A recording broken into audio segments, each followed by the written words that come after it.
I am back. নমস্কাৰ বন্ধুসকল, প্ৰথমতে আপোনালোকক স্বাগতম জনাইছোঁ আৰু আজি আপোনালোকক বহুত ধন্যবাদ কাৰণ কেইদিনমান আগতে আমাৰ চেনেলে 1000 সাবস্ক্ৰাইবাৰ অতিক্ৰম কৰিছে। আপোনালোকৰ মৰম আৰু সঁহাৰিৰ বাবে মই আপোনালোকৰ ওচৰত চিৰকৃতজ্ঞ হৈ ৰ'লো আৰু আপোনালোকক মই অন্তৰৰ পৰা ধন্যবাদ জ্ঞাপন কৰিছোঁ।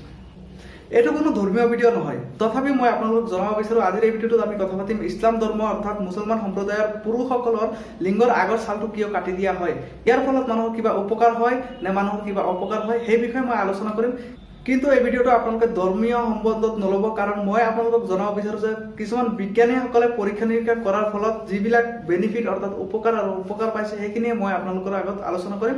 মই ধৰ্মীয় ক্ষেত্ৰত এই ভিডিঅ'ৰ কথা আলোচনা নকৰোঁ, গতিকে আপোনালোকে এই ভিডিঅ'টো ধৰ্মীয় সম্বন্ধে নল'ব, কাৰণ এইটো এটা শিক্ষা সকলোৱে জানিব লাগে এই বিষয়ে। গতিকে এই ভিডিঅ'টো মই আপোনালোকৰ কাৰণে লৈ আহিছোঁ। আচলতে আমাৰ যিজন নবী আছে তেখেতৰ দিনৰ পৰা এই নিয়মটো চলি আছে যে পুৰুষৰ লিংগৰ আগৰ ছালটো 2 বা 3 ইঞ্চিলৈকে কাটি দিব লাগে।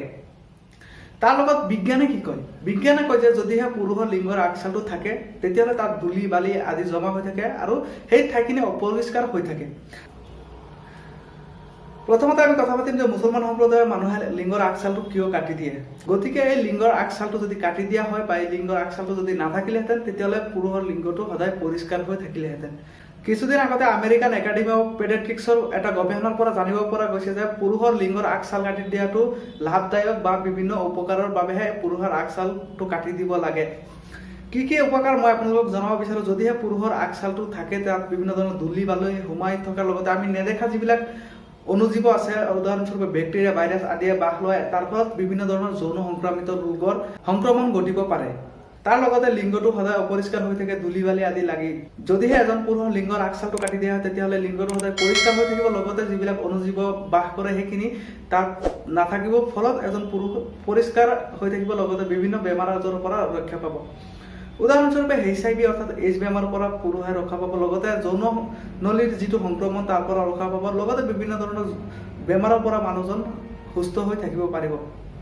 লিংগ চেপ্টাৰৰ সুফল এইটোৱে, আৰু ইয়াৰ কোনো ধৰণৰ ছাইড এফেক্ট বা কোনো ধৰণৰ অপকাৰ নহয়। গতিকে যদিহে কিছুমান মানুহে ইচ্ছা কৰি কৰিব পাৰে, যদি মন যায় তেতিয়াহ'লে লিংগ ছেদ কৰিব পাৰে, তাত ধৰ্মীয় কোনো বাধা আৰোপ নাই। পুৰণি কালত এই প্ৰথাটো কিছুমান অভিজ্ঞতা সম্পন্ন ব্যক্তিৰ দ্বাৰাহে কৰা হৈছিল, যিসকলক কোৱা হৈছিল গুণী। কিন্তু বৰ্তমান হস্পিটেলৰ ডক্টৰসকলেও অপাৰেশ্যন প্ৰথাৰ দ্বাৰা এই কামটো সম্পন্ন কৰে।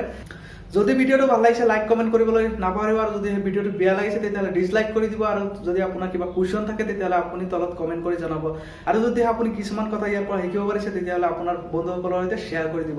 আজিলৈ ইমানেই, ধন্যবাদ বন্ধুসকল, আকৌ লগ পাম নতুন এটা ভিডিঅ'।